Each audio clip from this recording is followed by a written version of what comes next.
Hi guys, welcome back to another video. This is Athena's channel where we talk about wisdom, mental warfare, and practical reasoning. In today's video, I am going to talk about healing oneself. I firmly believe that you don't have to heal yourself. And in this video, I'm going to describe why, and I hope that this video will help you better manifest deliberately in your life and see that you are the ultimate creator of your reality. Okay, so when it comes to healing yourself, yes, it is good to have awareness of, some limiting beliefs that have come up in your life. I had to open the door because my cat is in my room and she will cry if all the doors are not opened. Okay, so here's the thing. Self-awareness is very important. I'm not knocking self-awareness. I'm not against, maybe understanding that some limiting beliefs are popping up into your circumstance for a reason, right? I do not like ignoring circumstances, and I think that going through emotions are very, very healthy. I think acceptance is one of the most important things that we could do for ourselves in order to heal. But the thing is, you don't need to heal yourself because you're just simply in a state of being. What I mean by this is, if you are feeling sad and you're feeling angry, let's say that you're in a certain low vibrational emotional standpoint. If you are feeling sad and angry and hopeless, that is a state. That is something that you identify with.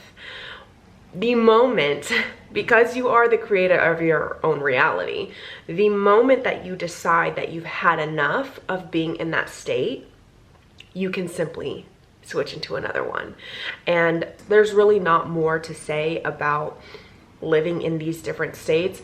It's all about how willing you are and how much you allow yourself to stay in a particular state. I think a lot of times people will be like, oh, I needed to heal from this, or I needed to heal from that, which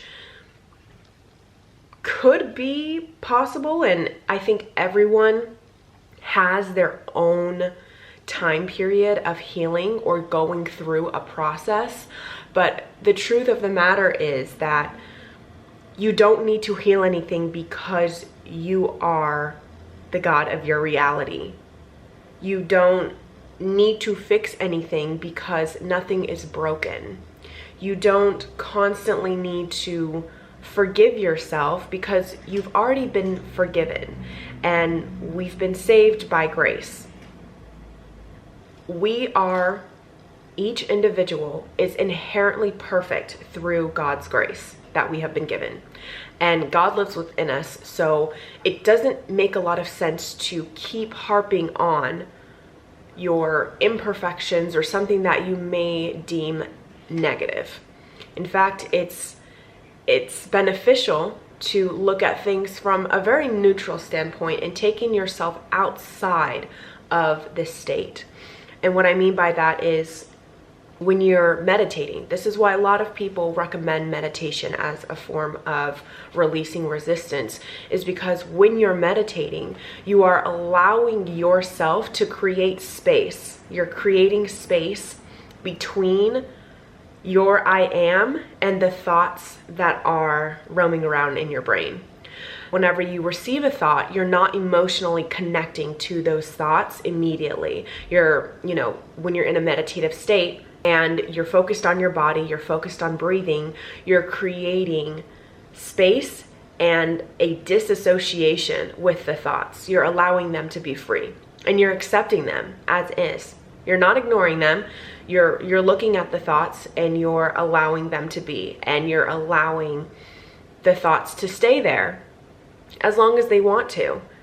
And you're not giving emotional energy to them, because what you resist persists. Don't ignore your circumstances, accept them for what they are. It all goes hand in hand, which is why I come back to this thought that you don't need to heal yourself. You're already healed. Let's say that we are in a state, you know, I of course have manifested from states of anger, from states of fear, from states of neutrality. The thing is, most of the time when we get into deliberate creating, we are in a state of feeling good. We are in a state of being at least neutral or better. That's when deliberate creation comes in. In God's eyes, we are seen as perfect, whole, complete, and we are seen as love. We are love. So when you start from that, when you start at that set point, anything else that is different from love, that's not our true nature. Our true nature is to be in divine harmony and to have love for ourselves, which then displays out into others and manifests into the 3D reality. So I think that the most important thing is to recognize where you are, which I am you are claiming to be. And when I say I am, your I am is really everything. That's how you identify yourself. Your I am is basically, it's really everything. It's how you see life and it's how you see yourself. What you claim yourself to be, the state that you identify with, that dominates and perpetuates your reality. So how do we move forward, right? I'm sure that's the question that is very important. And I think from my testing and from my experience, it has been important for me to accept where I was at, and from there, create a new story that is a representative of what I'd like to experience moving forward. That's why you hear a lot of times there's people that will talk about their testimony, or they'll be in such a state of lack, right? They'll come from a very poor state, right? Let's talk about finances. They'll come from a very poor state, and then, you know, overnight or so, what it seems like, but really through a series of circumstances and intentional thinking and intentional mindset discipline, they come out of it. And they come out of that state and they no longer identify with that poverty state. It's not that that state doesn't exist anymore, because actually it does. That state still, we are everything. We really are everything. We can embody everything. So the point is, you can choose to be healed, and you can also choose to be very conflicted and in your state of treachery. How do you shift states? I was reading something that was very interesting. They were talking about 9/11 and how, you know, there was a bunch of people going to therapy, and not saying anything against therapy, because I think it's important. It is a form of releasing resistance, especially when you're able to talk about the circumstance, but then move on from it, right? So not wallowing in it, but actually getting to a place where you can feel okay and get into an acceptance state. But anyway, there was a bunch of people that were going to therapy, and the ones that stayed in therapy and kept harping on the emotional distress that they had, those were the ones that continued to be in that state. You know, their lives were completely, like, they just stayed in that constant state, as opposed to the people that went to therapy for a certain amount of time. I'm not sure what this study says, and I'll try to find it and link it below, but they had only gone to therapy for a limited amount of time, and they didn't want to. The point is, they didn't want to keep revisiting that experience and that trauma. They wanted to move forward from it. So, you know, in therapy, they worked on moving forward, and they were able to seek the resolution that they wanted. And they're now, what you would say, healed. There's two things that I would propose in healing something, or healing an experience, a past event that you don't really want in your awareness anymore.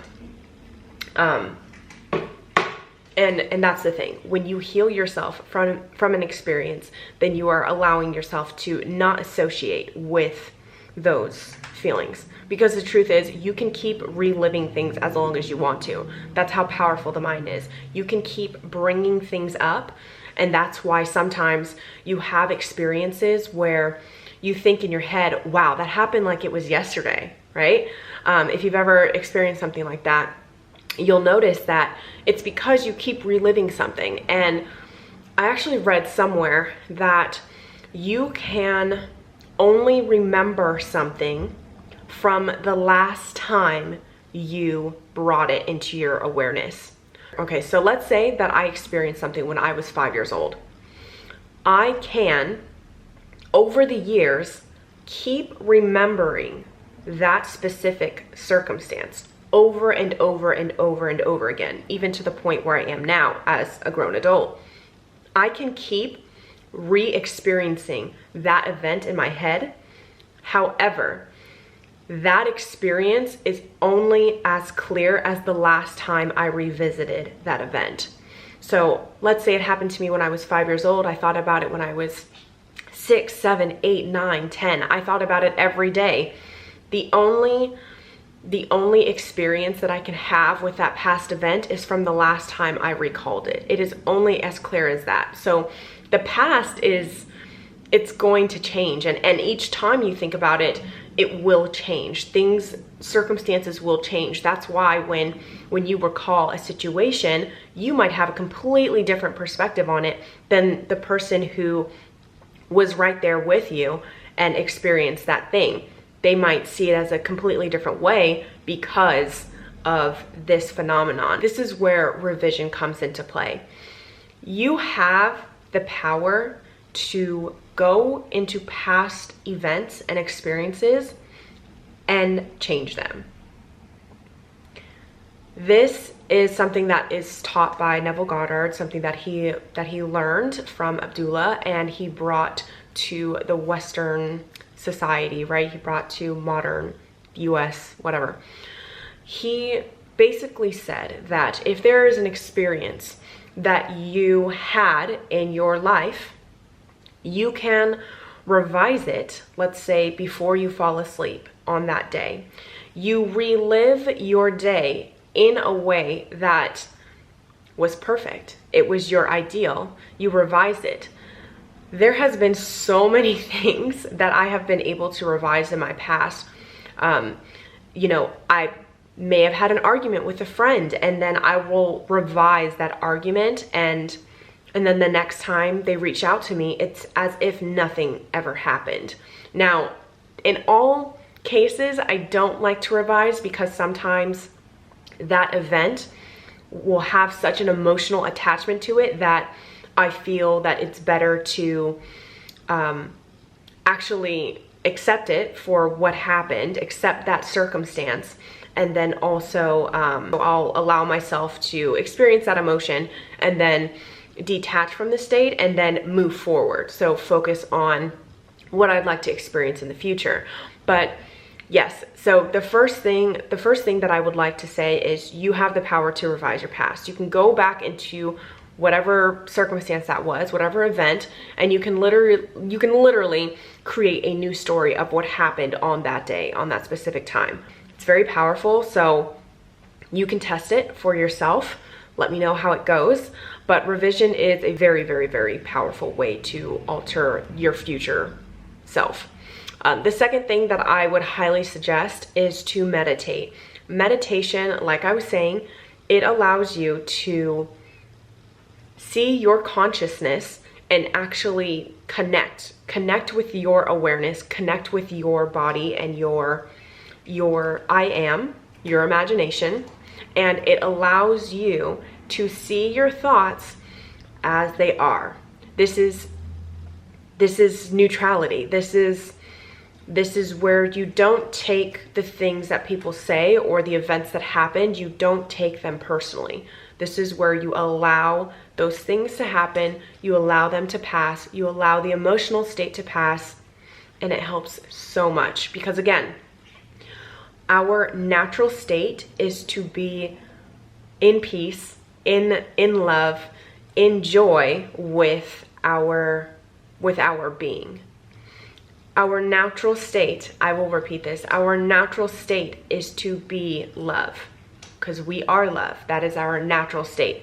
When you allow yourself to let the emotions pass by and you allow them to go into a different, you allow them to dissipate from your awareness, then you can focus on, or you can give thanks to the things that are in your life and the things that are going to occur.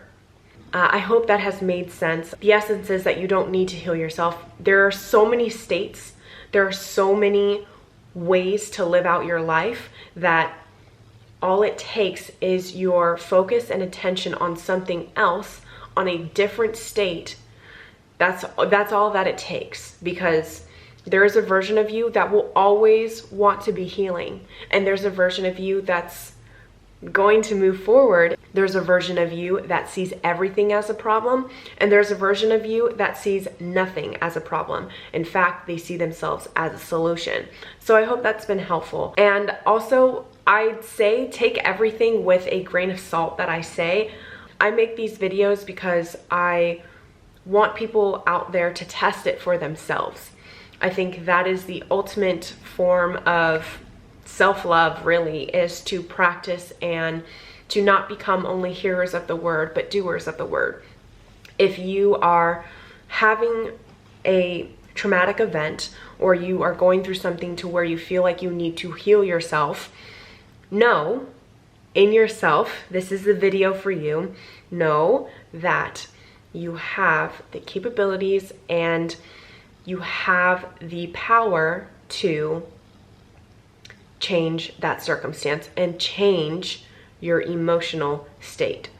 So thank you so much for watching. I will see you guys in the next video. Bye.